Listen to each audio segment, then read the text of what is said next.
तर राज ठाकरे यांची भेट घेतल्यानंतर माध्यमांशी संवाद साधताना रोहित पवार यांनी काही महत्त्वाची विधानं केलेली आहेत। सुनेत्रा काकींना कंट्रोल करता येईल या भ्रमात राहू नका असं ते म्हणाले। तसंच नाव न घेता रोहित पवार यांनी सुनील तटकरे आणि प्रफुल्ल पटेल यांच्यावर निशाणा सुद्धा साधला। अजितदादांच्या नेत्यांनी सुनेत्रा काकींसोबत नीट वागावं असं सुद्धा रोहित पवार यांनी म्हटलेलं आहे। सुनेत्रा काकी खंबीर आहेत, त्या अजितदादांप्रमाणे वागतील असं रोहित पवार यांनी म्हटलंय।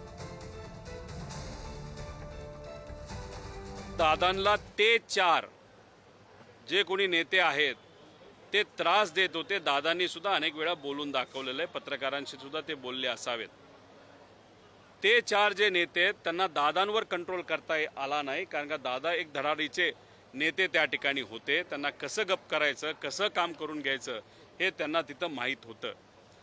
आणि मग दुर्दैवाने दादा गेल्यानंतर दादांना न्याय मिळावा यासाठी प्रयत्न करण्यापेक्षा ते चार जे कोणी आहेत त्यांनी राजकारणाकडे कुठेतरी त्यांचा मोर्चा वळवला आणि या पक्षाचा कंट्रोल घेण्याचा प्रयत्न नाही तर विचार करत असले तरी काकींना काही कमी समजू नका।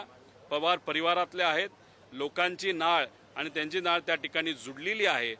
सुनेत्रा काकी या सक्षम महिला आहेत, पवार परिवाराच्या एक घटक आहेत आणि मग त्याच्यात त्या प्रेस कॉन्फरन्सेसला सुद्धा समोर जाऊ शकतात, त्यांना वाटेल ते त्या ठिकाणी बोलू शकतात। जर कोणाला वाटत असेल की सुनेत्रा काकींना आपण कंट्रोल करू शकतो, दादांना कंट्रोल करता येत नव्हतं पण काकींना करता येईल, तर ते भ्रमात आहेत।